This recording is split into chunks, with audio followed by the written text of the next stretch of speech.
আসসালামু আলাইকুম প্রিয় শিক্ষার্থীরা, ওয়েলকাম টু মোমিনুরস টিচিং হোম। এই ভিডিওটিতে তোমাদের বাংলাদেশ ও বিশ্ব পরিচয় বইয়ের চতুর্থ অধ্যায়ের একটি গুরুত্বপূর্ণ বিষয় নিয়ে আলোচনা করব। চলে আসছি ভিডিওর মূল আলোচনায়। এই ভিডিওটিতে 43 নম্বর পৃষ্ঠা নিয়ে আলোচনা করা হবে। তো চলে আসছি ভিডিওর মূল আলোচনায়। প্রথমত গুরুত্বপূর্ণ যে লাইনগুলো আছে সেগুলো নিয়ে আলোচনা করা হবে। প্রথমে যে লাইনটা এখানে গুরুত্বপূর্ণ সেটা হলো বাংলাদেশ পলল গঠিত একটি আর্দ্র অঞ্চল। বাংলাদেশ কেমন আর্দ্র, সেটা হলো পলল গঠিত আর্দ্র অঞ্চল, সেটা হলো পলল দ্বারা গঠিত। সমগ্র বাংলাদেশটা মূলত নদী বিধৌত এক বিস্তীর্ণ সমভূমি। উত্তর পূর্ব ও দক্ষিণ পূর্বের সামান্য পাহাড়ি অঞ্চল এবং উত্তর ও পশ্চিমাংশে সামান্য উঁচু ভূমি আছে। সমগ্র বাংলাদেশই মূলত নদী বিধৌত, তবে বাংলাদেশের উত্তর পূর্ব এবং দক্ষিণ পূর্বে সামান্য পাহাড়ি অঞ্চল আছে এবং উত্তর এবং পশ্চিমাংশের দিকে সামান্য উঁচু ভূমি লক্ষ্য করা যায়। দক্ষিণ এশিয়ায় 3টি বড় নদী আছে। সেই 3টা বড় নদী গঙ্গা, ব্রহ্মপুত্র এবং মেঘনার অববাহিকায় মূলত বাংলাদেশ গঠিত। দক্ষিণ এশিয়ার 3টি বড় নদীর অববাহিকায় বাংলাদেশ অবস্থিত। সেই 3টি নদী কি? সেটা হলো গঙ্গা, ব্রহ্মপুত্র এবং মেঘনা। এদের অববাহিকায় বাংলাদেশ অবস্থিত। এশিয়া মহাদেশের দক্ষিণে বাংলাদেশের অবস্থান, এটা গুরুত্বপূর্ণ একটি তথ্য, যে এটা অনেকেরই কনফিউশন হয়ে যায়। বাংলাদেশ উত্তর গোলার্ধে অবস্থিত এবং যদি মহাদেশ বিবেচনা করা হয় তাহলে বাংলাদেশ দক্ষিণ এশিয়ায় বাংলাদেশের অবস্থান। এশিয়া মহাদেশের দক্ষিণে বাংলাদেশের অবস্থান, কিন্তু ভৌগোলিকভাবে আমরা উত্তর গোলার্ধে বসবাস করি পৃথিবীতে। এরপরে যেটা আছে বাংলাদেশের অবস্থান। বাংলাদেশ কোথায় অবস্থিত? বাংলাদেশ 20°34' উত্তর অক্ষরেখা থেকে 26°38' উত্তর অক্ষরেখার মধ্যে এবং 88°01' পূর্ব দ্রাঘিমা থেকে 92°41' পূর্ব দ্রাঘিমার মধ্যে অবস্থিত। এটা হলো বাংলাদেশের অবস্থান। ক নম্বর জ্ঞানমূলক প্রশ্নে মূলত এইটা আসে। বাংলাদেশের অবস্থিত দ্রাঘিমা কতর ভিতরে সেটা আসে। 20°34' উত্তর অক্ষরেখা থেকে 26°38' উত্তর অক্ষরেখার মধ্যে এবং 88°01' পূর্ব দ্রাঘিমা রেখা থেকে 92°41' পূর্ব দ্রাঘিমা রেখার মধ্যে বাংলাদেশের অবস্থান।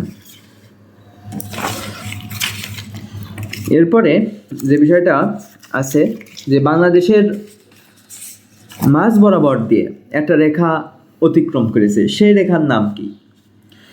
বাংলাদেশের মাঝ বরাবর একটা রেখা অতিক্রম করেছে, সেই রেখাটার নাম হলো কর্কট ক্রান্তি রেখা, যেটা 23°05' অতিক্রম করেছে। ভূপ্রাকৃতিক অঞ্চলের শ্রেণী বিভাগ।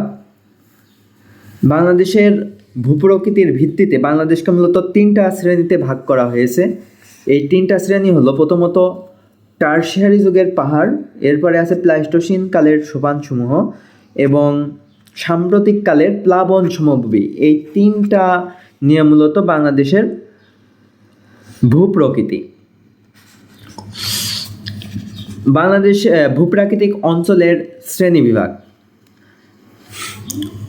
বদ্বীপ, মাত্রাহীন বর মতো, অর্থাৎ 2-এর অধিক নদী একটা নির্দিষ্ট স্থানে মিলিত হয়ে এরকম মাত্রাহীন বর আকার যখন ধারণ করে সেটা হলো বদ্বীপ।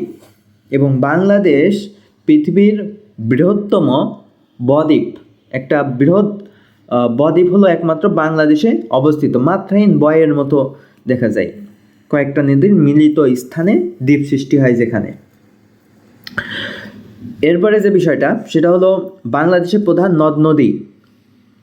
আমরা জানি পদ্মা, মেঘনা, যমুনা, ব্রহ্মপুত্র, শীতলক্ষ্যা এবং কর্ণফুলী, এই যে 6টি নদী আছে, এই 6টি নদী হলো বাংলাদেশের প্রধান নদ নদী। বাংলাদেশের ভূখণ্ড দিকে যদি আমরা খেয়াল করি, সেটা উত্তর দিক হতে দক্ষিণ দিকে ঢালু আছে, এবং এই ঢালু হওয়ার কারণে কি হয়েছে, বাংলাদেশের নদ নদী, উপনদী, শাখা নদীগুলো উত্তর দিক হতে দক্ষিণ দিকে বঙ্গোপসাগরের অভিমুখে, অর্থাৎ বঙ্গোপসাগরের দিকে প্রবাহিত হয়েছে। প্রিয় শিক্ষার্থীরা, এই ছিল মূলত গুরুত্বপূর্ণ কিছু ধারণা বাংলাদেশের ভূপ্রকৃতি নিয়ে। এখন আমরা বই থেকে দেখব বিস্তারিতভাবে বাংলাদেশের ভূপ্রকৃতি। বাংলাদেশ পলল গঠিত একটি আর্দ্র অঞ্চল। প্রথম প্রশ্ন, যে বাংলাদেশের আর্দ্র অঞ্চল সেটা কীরকম, সেটা হলো পলল গঠিত। উত্তর পূর্ব ও দক্ষিণ পূর্বের সামান্য পাহাড়ি অঞ্চল এবং উত্তর ও পশ্চিমাংশের সীমিত উঁচু ভূমি ব্যতীত সমগ্র বাংলাদেশ নদী বিধৌত এক বিস্তীর্ণ সমভূমি। দক্ষিণ এশিয়ায় 3টি বড় নদী যেমন গঙ্গা, ব্রহ্মপুত্র ও মেঘনার অববাহিকায় বাংলাদেশ অবস্থিত। এদেশের ভূপ্রকৃতি মূলত নিচু এবং সমতল হয়ে থাকে। ভৌগোলিক অবস্থান ও সীমানা। এশিয়া মহাদেশের দক্ষিণে বাংলাদেশের অবস্থান। বাংলাদেশ 20 ডিগ্রি 34 মিনিট উত্তর অক্ষরেখা থেকে 26 ডিগ্রি 38 মিনিট উত্তর অক্ষরেখার মধ্যে এবং 88 ডিগ্রি 01 মিনিট পূর্ব দ্রাঘিমা রেখা থেকে 92 ডিগ্রি 41 মিনিট পূর্ব দ্রাঘিমা রেখার মধ্যে অবস্থিত। বাংলাদেশের মাঝামাঝি বরাবর একটা রেখা অতিক্রম করেছে, সেই রেখার নাম হলো কর্কট ক্রান্তির রেখা, যেটা 23 ডিগ্রি 5 মিনিট অতিক্রম করেছে। পূর্ব পশ্চিমে সর্বোচ্চ বিস্তৃতি 440 কিলোমিটার এবং উত্তর ও উত্তর পশ্চিম থেকে দক্ষিণ পূর্ব পর্যন্ত সর্বোচ্চ বিস্তৃতি 760 কিলোমিটার। বাংলাদেশের উত্তরে আছে ভারতের পশ্চিমবঙ্গ, মেঘালয়, আসাম। বাংলাদেশের উত্তরে আছে কি ভারতের পশ্চিমবঙ্গ, মেঘালয় এবং আসাম। পূর্বে আছে আসাম, ত্রিপুরা ও মিজোরাম এবং মিয়ানমার, এবং দক্ষিণে আছে বঙ্গোপসাগর। পশ্চিমে ভারতের পশ্চিমবঙ্গ অবস্থিত। বাংলাদেশের আয়তন 1,47,570 বর্গ কিলোমিটার, যেটা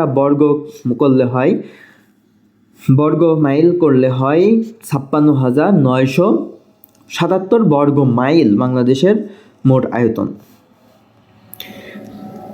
এখানে বিশ্ব মানচিত্রে বাংলাদেশের অবস্থান দেখানো হয়েছে, যেখানে বাংলাদেশকে, প্রিয় শিক্ষার্থীরা, যদি আমরা খেয়াল করি, এই অংশে রয়েছে ছোট্ট একটি ভূখণ্ড বাংলাদেশ, এশিয়া মহাদেশের, সেটা এখানে বাংলাদেশের বিশ্ব মানচিত্রে এখানে দেখানো হয়েছে। এখানে আছে ভারত মহাসাগর এবং এই পাশে আছে, পূর্ব পাশে আছে প্রশান্ত মহাসাগর, এবং এশিয়া মহাদেশের অন্যান্য দেশগুলো এই অংশে রয়েছে। এরপরে যে গুরুত্বপূর্ণ টপিক সেটা হলো ভূপ্রাকৃতিক অঞ্চলের শ্রেণীবিভাগ ও গঠন। বাংলাদেশ পৃথিবীর অন্যতম বৃহৎ বদ্বীপ। বাংলাদেশের উপর দিয়ে বয়ে গেছে অসংখ্য নদ নদী। এগুলোর মধ্যে পদ্মা, যমুনা, মেঘনা, ব্রহ্মপুত্র এবং শীতলক্ষ্যা এবং কর্ণফুলী এগুলো প্রধান। বাংলাদেশের ভূখণ্ড উত্তর থেকে দক্ষিণ দিকে ক্রমশ ঢালু হয়ে অবস্থিত, ফলে এসব নদ নদী, উপনদী, শাখা নদীগুলো উত্তর দিক হতে দক্ষিণে বঙ্গোপসাগর অভিমুখে মূলত প্রভাবিত হয়েছে। বাংলাদেশের উত্তর পূর্ব ও দক্ষিণ পূর্বাংশের পাহাড়ি অংশ ব্যতীত প্রায় সমগ্র দেশটি মূলত পাহাড়ি অংশ ব্যতীত সমস্ত দেশটাই হলো নদ নদীর পলল দ্বারা গঠিত এবং সেটা হলো সমভূমি। বাংলাদেশের প্রায় সমগ্র অঞ্চল এক বিস্তীর্ণ সমভূমি। বাংলাদেশের সামান্য পরিমাণে উচ্চভূমি রয়েছে। ভূপ্রকৃতির ভিত্তিতে বাংলাদেশকে প্রধানত 3টি ভাগে ভাগ করা হয়েছে। সেই 3টি ভাগ কি? টারশিয়ারি যুগের পাহাড়সমূহ, প্লাইস্টোসিন কালের সোপানসমূহ, সাম্প্রতিককালের প্লাবন সমভূমি। এই ভিডিওটিতে টারশিয়ারি যুগের পাহাড়সমূহ নিয়ে আলোচনা করা হবে। তো টারশিয়ারি যুগের পাহাড় মূলত 2 ভাগে বিভক্ত, যার প্রথমটা হলো উত্তর ও পূর্বাঞ্চলের পাহাড়সমূহ। এখন আমাদের জানতে হবে যে উত্তর পূর্বাঞ্চলের পাহাড়গুলো কি কি, সেগুলো হলো কোন কোন জেলায় অবস্থিত, এটা একটু জেনে রাখা ভালো। সেগুলো হলো ময়মনসিংহ, শেরপুর, নেত্রকোনা এবং মৌলভীবাজারে অবস্থিত হলো উত্তর পূর্বাঞ্চলের পাহাড়সমূহ। আর আছে দক্ষিণ পূর্বাঞ্চলের পাহাড়। এখন এই দক্ষিণ পূর্বাঞ্চলের পাহাড় বলতে কোন কোন জেলাকে বোঝানো হয়েছে? সেটা হলো চট্টগ্রাম, পার্বত্য চট্টগ্রাম এবং কক্সবাজার। এই 3টা জেলা নিয়ে মূলত দক্ষিণ পূর্বাঞ্চলের পাহাড়গুলো অবস্থিত।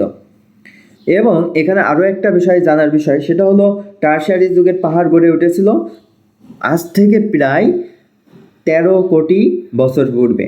এবং এই টারশিয়ারি যুগের পাহাড়ের যে মাটির বৈশিষ্ট্য কীরকম আছে?